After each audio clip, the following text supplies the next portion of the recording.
have just been commissioned to design a clothing line that illustrates central principles of your life. What would a complete outfit look like, and what would it represent? Woo, man, that is a good one.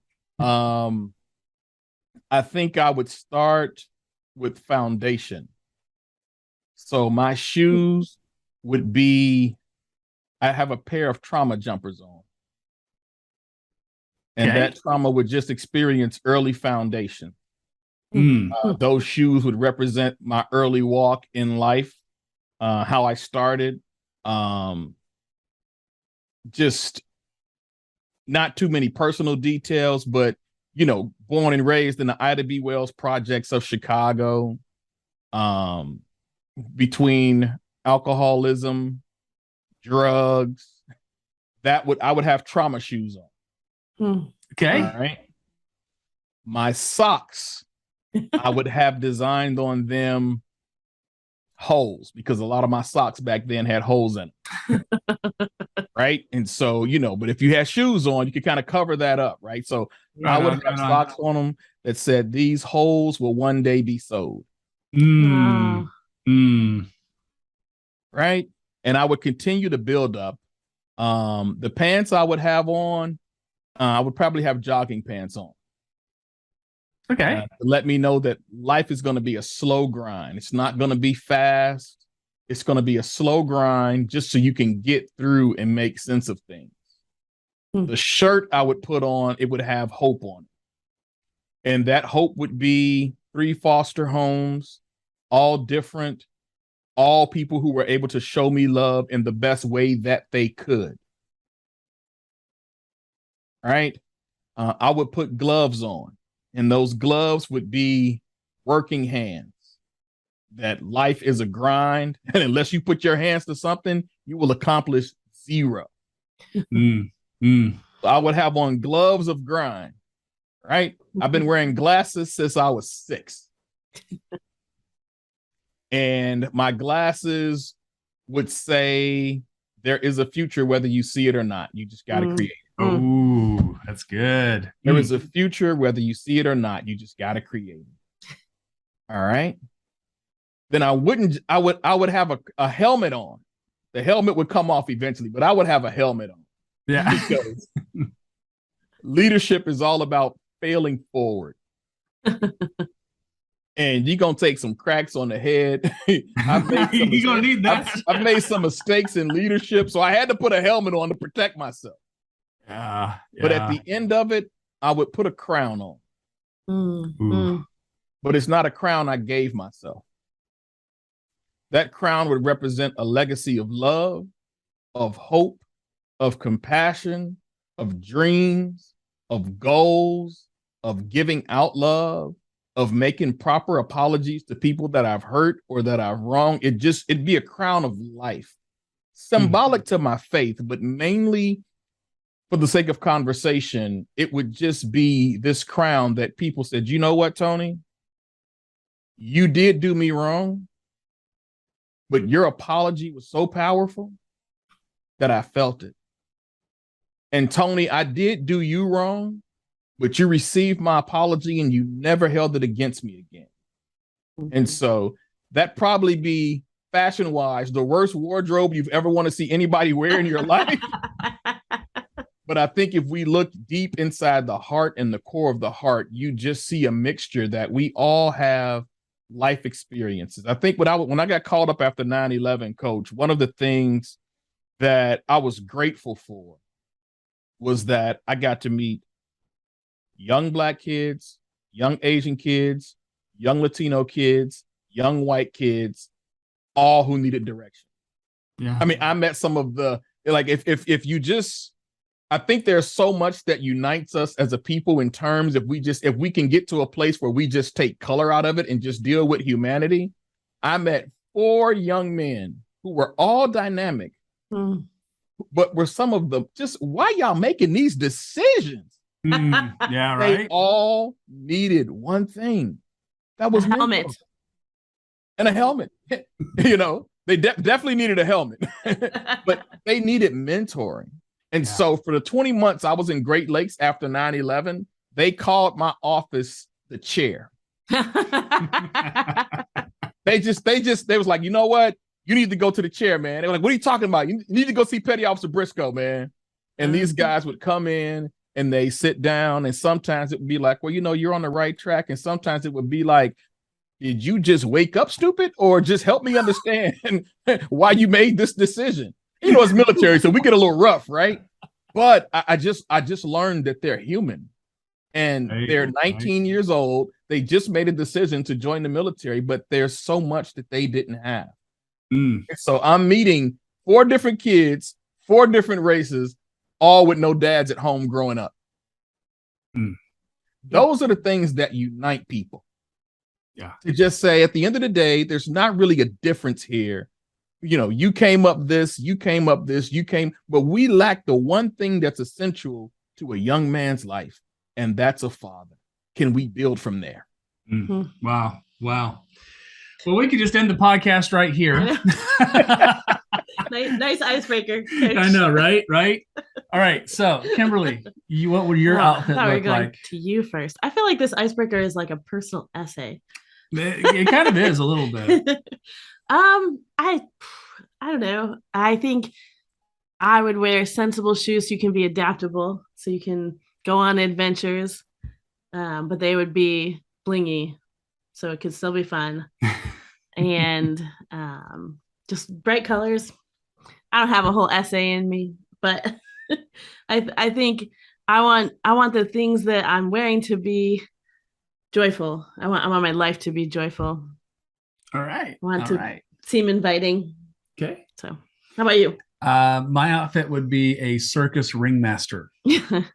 No one is surprised by this. Yours a costume.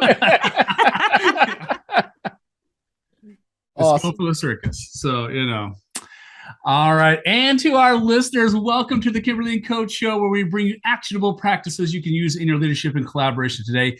I'm Coach Kimberly is right next to me today. With us is Tony Briscoe of AB Consulting, but he's also known as the endurer in his artistic pursuits. And he's deeply involved, as you can already tell, with mentoring the next generation in Chicago. Tony, welcome to the show. Thank you. Glad to be here. So to bring everybody up to speed, Tony and I had class together. We were talking about before we started recording, probably almost 14, 15 years ago. It was a minute. Yeah, it's definitely been a minute. And we have just kind of always caught up with each other somewhere along the line, typically via social, and have just kind of watched each other's work has been going on. He's gone on to do some just absolutely majestic work in so many different spheres, including releasing just an amazing musical piece that I love. It's called My City. He did it with a colleague of yours, Geronimo. Yeah. And so do I just give us a quick highlight reel here? What's been going on to say, let's do the last 5 years, quick snapshot. Oh man, last 5 years. I think the quickness of it is, of course, dealing with the pandemic and all of that. But the last 5 years was just a leadership journey. I work for a charter school network, here in Chicago. And so now a senior director of information technology to, go from your class being a student to now leading a team of 22 technologists is just absolutely amazing. So that's part of that, 5 years, having a daughter who's in high school now and graduating next year. That's been part of this, having an amazing wife who just supports everything that I put my hand to. And even the stuff that she's just like, I don't think that's you, but you've got my back. And, just so that's been a part of it. But the coming together of My City, I'm an old head, man. I just turned 51. So when I did My City, I didn't want to go in solo. I wanted to have one of probably the most dynamic young artists who's not necessarily known by millions of people, but Geronimo is probably one of the best lyricists I have heard in my life. I rank him up there with Kendrick Lamar and Nas, honestly. Wow. He is a powerhouse of metaphors. And so I wanted to do a song with him that highlighted two sides of Chicago, one, the older side, and then two, the younger side, but also just to cast a positive light on the city of Chicago with all that we deal with when it does come to communities, whether it be a shooting that's in the inner city or whether it be a shooting in a Chicago suburb, like we witnessed on July 4th in Highland Park, like just to highlight parts of the city and just talk about the city that we love. It's not all bad, even though the media may portray a lot of the bad that goes on in this city. So that's been a culmination of the 5 years. In that 5 years, I've dropped a full hip hop album. I graduated from college.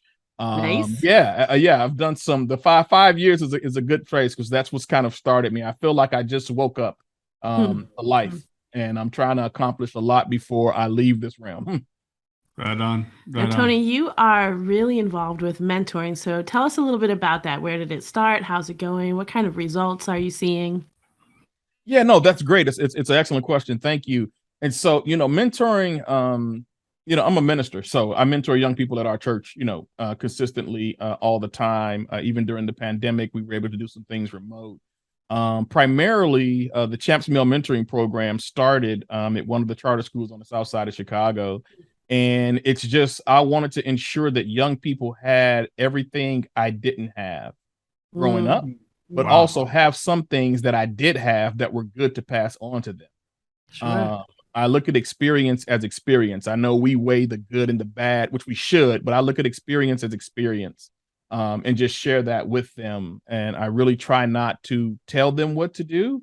I just try to put in front of them, everybody has choices and decisions to make, and the one that you make is what's going to count. But I come from a life of no excuse, and that's what I give to them. Like,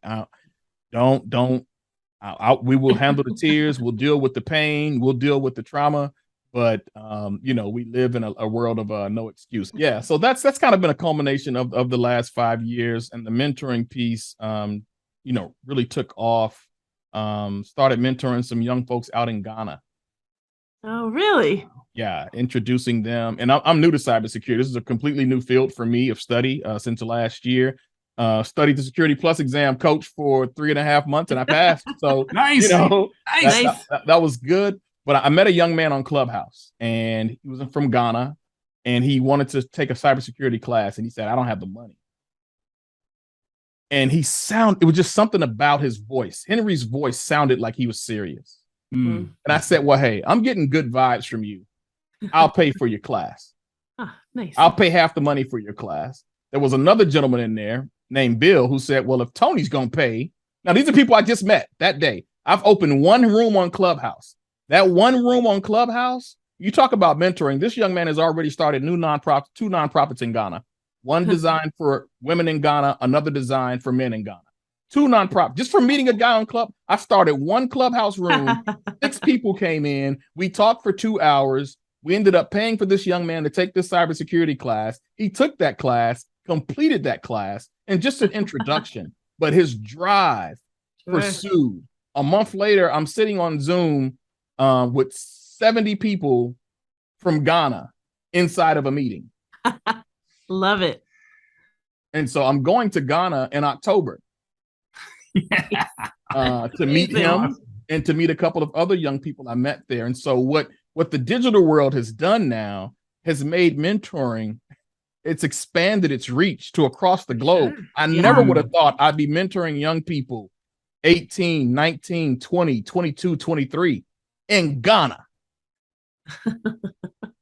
Man, I love that. Fantastic. I love it. I love it so much. So when you go into now, a lot of I think part of what you're expressing here, and I think part of it, I know this just about you, is that mentoring is just also just kind of who you are. Yeah. Right. So I think I don't know. I don't think we can really separate you from the mentor part. It's just a function of your essence of who you are at the core of everything. But what is there some kind of framework that you use when you start mentoring conversations? Whether it's with working with kids, because that's one of the things I think that you and I kind of resonated with, because I used to work in the inner city of Chicago too. And so I think that's kind of a common ground that we kind of started from. But then, also, what is it? Is there a different kind of tack you might take with somebody like a Henry, somebody who's in more of a corporate sphere? Is there differences in how you might approach mentoring conversations between those two audiences? Yeah, absolutely. You know, I think a lot of it is, and one, you've got to know your place as a mentor and what you can or can't do. Say a little bit more about that. Yeah, mentoring is not counseling. Mm-hmm. I'm not a counselor. I'm a mentor. So you've got to make sure you draw a fine line before you really try to get too ingrained in other folks' lives. Right. Yeah. And I think that's one of the frameworks, and that starts with just questioning. And so, like, I missed our young men this year because they know I've been studying. Mentoring them actually got me in cybersecurity. So I was like, this is really y'all fault, you know. But so I've missed them this year. We had our annual champs conference. The president of the Jordan brand was there, Larry Miller, who just released a book talking about his life and things like that. I'm gonna try to connect you all. I think you would love to hear from him. I think you all would love. I'm gonna work on connecting you with him. I think you all would love to interview him. He's got an amazing story that I will not share. It's an amazing story. But I say that to say, with young people, you have to start it different than older people. Oftentimes, what parents like to do is when they see their child going down a wayward path, is to put them in a mentoring program. And there's absolutely nothing wrong with that. But if a parent has the mindset to, I'm going to put you in this program so you won't have to have this other experience, as opposed to when they do come. So when you have a young man who is already, being driven by, let's say, street life, or if he's just not motivated or passionate about school and he's not doing great, it's fine to bring them in. Then you have to have this trusting mentor investment long before any of that starts. Right? Mentoring is kind of like, look at mentors as, I don't want to say step parents because that may give a blurred view of what step parents are, but look at mentors as just that next level of parenting that you can't do. And when I say can't do, I've got a 17-year-old. She doesn't share everything with me. She doesn't share everything with my wife, but we've got enough people in her life. So look at, I'm probably not expressing it the way I mean to say it, but I think what I'm kind of hearing is it takes a village, right? Thank you, Coach. You see, this is what I like while Coach teaching. I go through 90 words and Coach will just say, "Oh, you need a village." That's what I like about his teaching style. He just gets right to the point. This is why I love this dude. Yes, it takes a village, but that village doesn't have to be activated when trauma comes. The village can actually be activated long before. So when trauma or tragedy does eventually come, you've already practiced and prepped how to deal with it. It's the difference between having a parent who's engaged in their child's grades from day one to the end of semester one, where, well, why does my child have an F? That's not something you should find out at report card pickup. So it's that pre-engagement of mentoring. And it starts with, hey, young people, what are you interested in? I'm not going to even get into what we do as a mentoring team. What are you interested in doing? So we have a leadership style. Thank God for Mr. Singleton and Mr. Lamb and Mr. Terry and Champs. We've got a leadership style where what is your child interested in? Okay, well, I don't know. Well, have you asked them? Well, I told them, no, I didn't ask you what you told them to be interested in. I asked you, did you ever ask them what they're interested in? So we start with questions, and that's asking the young people. And a lot of young people, honestly, they don't know what they're interested in. They just know what they see on social media. And they have not learned that social media is partially a farce. Like they make fake money look like real money. And so if you see all these guys holding, it's because they holding all these stacks of 100,000s. I've seen fake money. It looks really, really good. But that's the perception that they get, right? What is it that you want to do? And if you want to be on social media, that's great. At least allow us to give you the tools to do it the right way that draws the right attention toward you. Sure. And I think, to come back to your earlier point, I think you could move this easily into a corporate conversation. A lot of our audience are corporate leaders, people who are on teams or leading teams. And we do a lot of consulting working alongside HR. And so often HR only comes in when there's a problem. So if I ask for a meeting with someone, I often get like, am I in trouble? What did I do? Is there something going on? Like, should I be worried? But if you have relational prep before you get to the hard thing, one, you can avoid the hard thing sometimes. But two, you have some fabric there before you get into the difficult, traumatic, disciplinary kinds of conversations, even in a corporate space. It's tough. And I love corporate space. Like I do more mentoring in corporate space than anything. Like I work every day. And so I have a team of 22 people. Like you have to be able to mentor. Right. And so, man, I love this part. Now we get into the good stuff. Talk to us a little bit about how you frame mentoring in a corporate space. So I frame mentoring, and this is what I've learned just through some readings over the last couple of years. I start with purpose. Mm-hmm. What is your purpose? What do you want to accomplish in your life? And how can this job align to that to help you out? So if your purpose is just to work an 8 to 5, we need worker bees. That is no problem.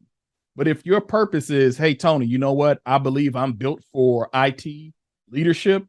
Oh, so what you're saying is you want my job one day? Absolutely. Great. Let's build a path and a training platform for you to get there. Right. And so I'm not intimidated by people who come in and say, I want to do your job in 5 years. If it's here, great. If it's somewhere, that stuff doesn't bother me at all.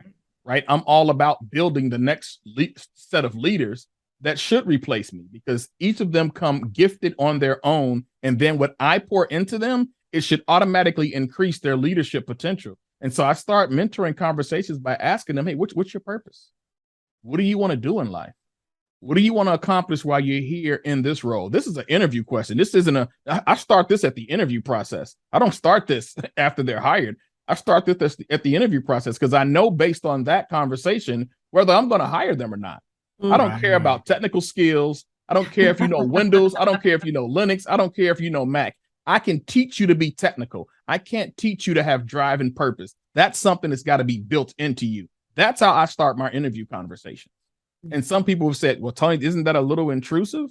I said, if I need someone who's going to back me up on the ground and support this team, this is the perfect question. Because when you get to a person's purpose, you then get to understand what their leadership thinking is, what their leadership traits are, and if they're in it for self or if they're in it for everyone, for other people and for the organization. Like those are really key things I start off with. Yeah. And I think it's, so I would not experience it as intrusive at all. I would experience it as valuing. Like, oh, absolutely. You see me as a human being outside of the, widget that I turn here in the organization. Yes. Like I have a story that goes beyond these work hours and you want to know it. And so that builds rapport with us. And that means that we're moving both the company forward and my goals forward. Absolutely. Absolutely. Yeah. I mean, AB Consulting, I started to really work with schools that are working with other IT professionals and don't know the language and can't speak the language. And so, my contract is ended now, but one of the conversations I had with the chief operating officer at the time, I said, if you're the chief operating officer, you're having a hard time trying to run this part of the school business and this part of the school business, I said, it's because your purpose is administration, which you do a dynamic job at. So if you need a representative to come in and build this other wing up for you, that's why AB Consulting exists. I'm an advisor in this area and in this realm. And so I was able to help them put proposals together, get a new managed service provider. And she was just amazed that they've been paying a company a lot of money. And coach, wait a minute. So you are still using, you're still using like old technology. You're using a modem to dial. You're actually using a modem, like a modem. Do they even make modems anymore? So wait a minute. So you're telling me that so they're telnetting into your network? No, coach, no. I'm telling you, coach. And so being able to come in and say, look, you do your role. I'll find somebody else that can better represent the needs of your organization and your institution. But what I like to do is get into the face of other techs who are on the ground and say, hey, you've got some pretty low scores right now. How can we turn this around? Yeah. But I'm a zero. I'm always off. My face is like, I'm not asking you to change your personality. What I'm asking you to do is consider changing how you serve customers. You can stay an introvert, but I'm asking you to change how you service customers so they feel welcome. Like, that's mentoring. That's ground level mentoring. Mm-hmm. It's teaching people how to do their job in a more effective way. So I try not to use words like, well, you can do this better. There's a more effective or efficient way for you to get this done and get the results that you need. And you don't have to necessarily be a people person. And they're like, oh man, so wait a minute. So I can get this and make people appreciate me and still be myself. Like, that's possible. Yeah. Absolutely, it's possible. All you need is the right tools. Yeah. Oh my gosh, this is so good. Yeah. We got to bring this in for a landing though. Tony, how can our audience connect more with you and your work? Man, so champsmentoring.org is the program that I mentor in. I've been a founding member there, a founding mentor in that program, champsmentoring.org. Do not go to consultabllc.com because that website doesn't look nothing like what it should be. Okay. I've got to get somebody to work on that. And one last leadership tip: you can only take on so much. You cannot be everything. You cannot be the web developer and the voice of the organization and the back office manager, especially when you're solo. You're going to have to make sure you build some contracting money to get people to do that stuff. So that's a last tip for you. But my music is on iTunes, it's on Spotify, and it's on YouTube. I am the artist known as The Endurer. That's ENDURER. You can find me on Instagram at that same link. And if you go to my Instagram page now, that's Endurer, I will actually be doing some poetry on Fourth Period Poetry at 11 o'clock Eastern time on this Wednesday on Clubhouse. And so if you're a Clubhouse fan, definitely come and check me out. I'll be sharing 3 brand new pieces that I was given a month to write, but I just wrote them all this weekend because it just came to me like that. So that's how you can find me. And if you need any kind of consulting services out there, just reach out to me directly. That's the best way to get a hold of me. Hit me on my LinkedIn profile, reach out. And man, this has been great. And I appreciate the conversation. Team. And I can certainly endorse his consulting services. Absolutely. So, Tony, thanks so much for being on the podcast with us. We love the work that you're doing. We can't wait to see what comes next. Thank you. Appreciate it. Good to see you both. This has been so good. So good. And to you, our dear listener, thanks for tuning in to the Kimberly Coates Show, where we endorse late night omelets as an intermission for your favorite streaming show binge. We'll see you next time. Cheers.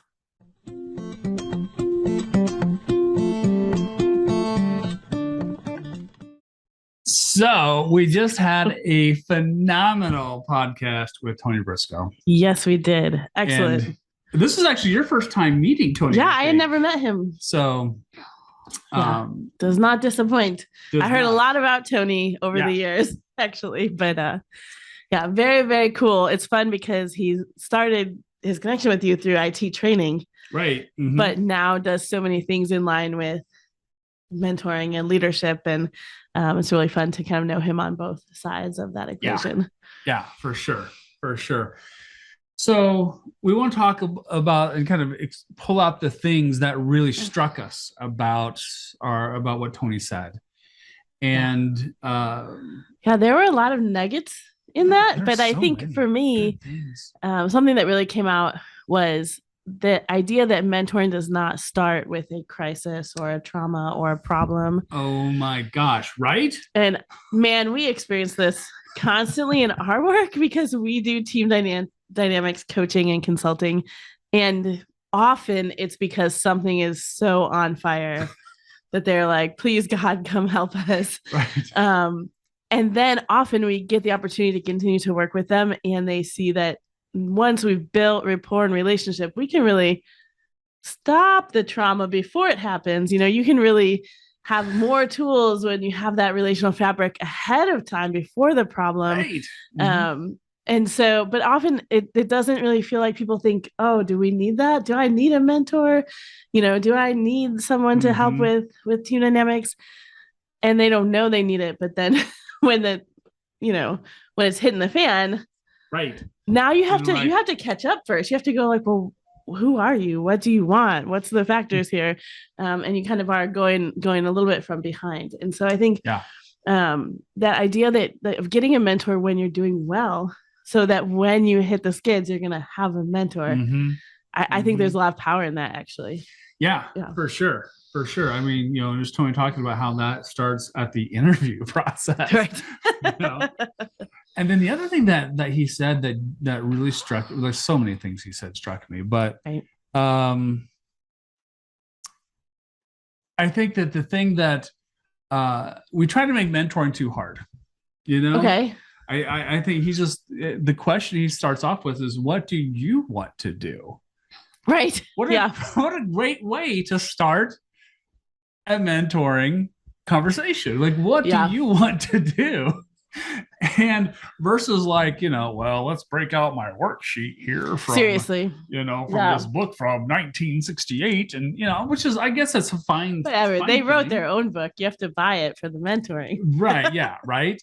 But it's just like, hey, I don't know, just what do you want to do? Whether that is whether you're working with a young person, somebody who's in their teenage years, or you're working with somebody who's my age, right?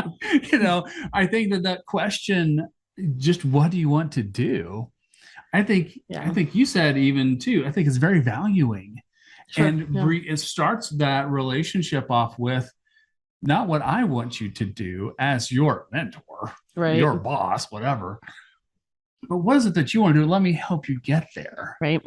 And I was like, how interesting would it if the organizations we were part of just started with that very simple question. This is not, you don't even have to buy a workbook. We really value mentoring and coaching. And so we've had a number of coaches over the years. Yeah. And it is shocking how many of them did not really ask us much before we started. Yeah, right. Like they're just very like, here's my advice and you're paying for it. So here it is. But they haven't really learned who we are yet. And those have been the really non-effective coaching experiences that we've had. Yeah. And if you're working with a mentor or a coach and they don't take any time to listen to you, then there's only so far they can take you, because they don't know for sure where you want to go. Right. They know where they think you should go. So yeah, I think that's really powerful. Yeah. Yeah, indeed. Yeah, lots of good stuff from Tony. Lots of good stuff. So we might have to have another Tony episode sometime. Sure. So, all right. So my friends, once again, thank you for tuning in and hanging out with us, Kimberly and Coach. Again, you can always catch us at KimberlyCoach.com. Don't forget to like and subscribe, and we'll see you next time. Cheers.